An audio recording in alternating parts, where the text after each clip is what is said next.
Hello বন্ধুরা, welcome back to my channel. কেমন আছো তোমরা? আশা করি তোমরা কিন্তু খুব ভালো আছো, আর আমিও কিন্তু বেশ ভালো আছি। এই শীতের মরশুমে আমি কিন্তু তোমাদের সাথে আজকে দুর্দান্ত একটা রেসিপি শেয়ার করছি, একদম শর্টকাটে, মানে খুব অল্প সময় কিন্তু এই রেসিপিটা একদম তৈরি হয়ে যায়। তো চলো, আজকের রেসিপিটা হচ্ছে মূলো ছেচকি, নিরামিষ মূলো ছেচকি। এটা তোমরা নিরামিষের দিন বা যে কোনো দিন তোমরা খেতে পারো। তাই এরকম নিরামিষ মূলো ছেচকির জন্য আমি এখানে নিয়ে নিয়েছি, দেখো, কয়েকটি আমন মূলো কিন্তু এই শীতের মরশুমে কিন্তু বেশ ভালো লাগে। তাই দেখো, কয়েকটা আমন মূলো নিয়ে নিয়েছি। এই মূলোগুলোকে আমি একটুখানি হালকা হালকা করে তার আঁশগুলো ছাড়িয়ে নিয়েছি, বেশ খোসা যেটাকে তোমরা বলো, ওটা ছাড়িয়ে নিয়েছি হালকা হালকা করে, কিছুটা আমি রেখে দিয়েছি। এইভাবে প্রত্যেকটা কিন্তু ফ্রেশ করে ছাড়িয়ে নেওয়ার পর আমি একদম ধুয়ে রেখে দিয়েছি। এইবার এগুলোকে আমি কিন্তু হাতের সাহায্যে, মানে হাতে যে বটির সাহায্যে কিন্তু আমি কেটে নেব। আমি একদম মানে ঝিরিঝিরি করে কিন্তু কাটবো না, যেগুলো আমাদের ঘষণি থাকে যেটাকে আমরা বলি, ওগুলো দিয়ে কাটবো না, একদম ঝিরিঝিরি করে কিন্তু এরকম বটির মাধ্যমে কিন্তু কেটে নেব। আর ওইভাবে ঘষণির মাধ্যমে তোমরা যদি করো ওটাতে হয়, কিন্তু ওটাতে না একদম মিহি হয়ে যায়, বেশ একটা মুখে যে দানা দানা ভাব লাগার মতো ওরকম লাগে না।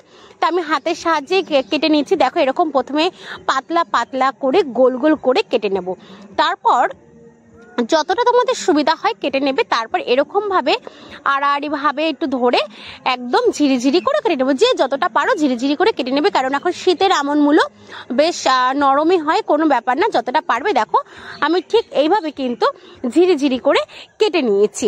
এইভাবেই আমি প্রত্যেকটা মূলোগুলোকে কেটে নেব।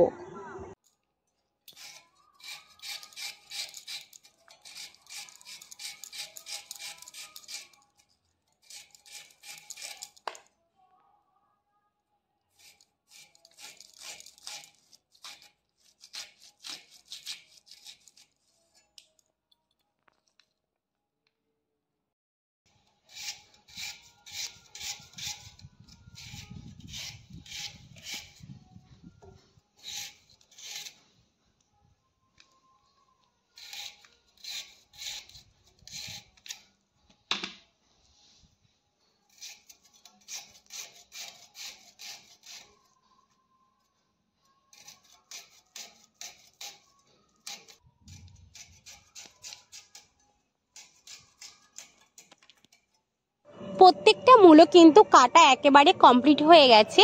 আর এখানে আমি দিয়ে দিয়েছি 3 থেকে 4টে কাঁচা লঙ্কা চিড়ে। যে যেরকম তোমরা ঝাল খাও সেরকম বুঝে কিন্তু তোমরা লঙ্কার পরিমাণটা দেবে। আর একবার তোমাদেরকে দেখিয়ে দিচ্ছি, দেখো, মূলো কিন্তু আমি ঠিক এইভাবে ছোট ছোট করে কুচি কুচি করে কেটে নিয়েছি। তোমরা যদি পারো আরো পাতলা করে কুচোতে, তাহলে কিন্তু তোমরা করে নিও। আর চলো, এবার রান্নাটা করার জন্য আমি এবার গ্যাসে বসিয়ে দিলাম একটি ফ্রেশ কড়াই, সাথে দিয়ে দিলাম পরিমাণ মতন সর্ষের তেল। এই সর্ষের তেলটা কিন্তু তোমরা এই রান্নার ক্ষেত্রে ব্যবহার করো, সাদা তেলটা কিন্তু একদম কিন্তু ইউজ করো না এই মূলো ছেচকির জন্য, তাহলে কিন্তু সেই স্বাদটা কিন্তু রান্নার ক্ষেত্রে অতটা পাবে না। আর এখানে দেখো, ফার্স্টে আমি ভেজে নিচ্ছি বড়ি। কেউ দোকান থেকে কিনে আনে বা কেউ হাতে বাড়িতে তৈরি করে, এটা কিন্তু শীতের মরশুমে কিন্তু বেশ ভালো হয়। সবাই দেখবে বাড়িতে ছাদে কিন্তু রোদে কিন্তু এরকম বড়ি কিন্তু হাতে তৈরি করা বড়ি দেয়, বেশ ভালোই লাগে। আর এগুলো আমরা বাজার থেকে কিনে এনেছি। এই বড়ি কিন্তু রান্নার ফ্লেভারটাকে কিন্তু আরো সুন্দর করে তোলে। তাহলে আমার বড়িগুলোকে আমি ঠিক এইভাবে একটু লাল লাল করে ভেজে নিয়ে তুলে নিলাম।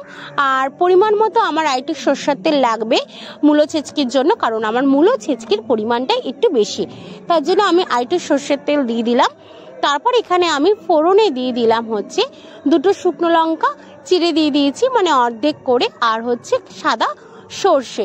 একটুখানি সাদা সর্ষে ফুটে আসলে, মানে একটুখানি দেখবে ফোড়ন দিলে একটুখানি ফুটে আসে, ওরকম আসলেই তারপর দিয়ে দিচ্ছি চিড়ে রাখা কাঁচা লঙ্কাগুলো, আর সাথে সাথে মূলো ছেচকি কুচানো মূলোগুলো, তার সাথে নুন হলুদ দিয়ে ভালো মতো একটু নাড়াচাড়া করে আমি প্রায় 10 মিনিটের মতো একটু ঢেকে রাখবো।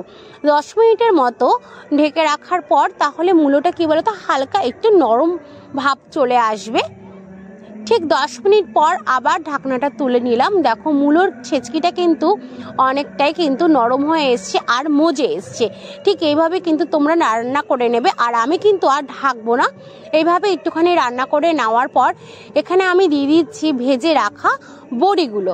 ভেজে রাখা বড়িগুলো দিয়ে একটু নাড়াচাড়া করে এই 2 থেকে 3 মিনিটের মতো একটু রান্না করে সবার শেষে দিয়ে দিতে হবে কিন্তু ধনে পাতা। ধনে পাতা না দিলে কিন্তু এর মূলোর ছেচকির স্বাদটা কিন্তু ভালোই লাগবে না। লাস্টে দিয়ে দিলাম ধনে পাতা। ধনে পাতা দিয়ে একটু নাড়াচাড়া করে নামিয়ে নিলাম মূলো ছেচকি। মূলো ছেচকি কিন্তু এইভাবে তোমরা যদি করে খাও নিরামিষ, তাহলে কিন্তু খুবই ভালো লাগে।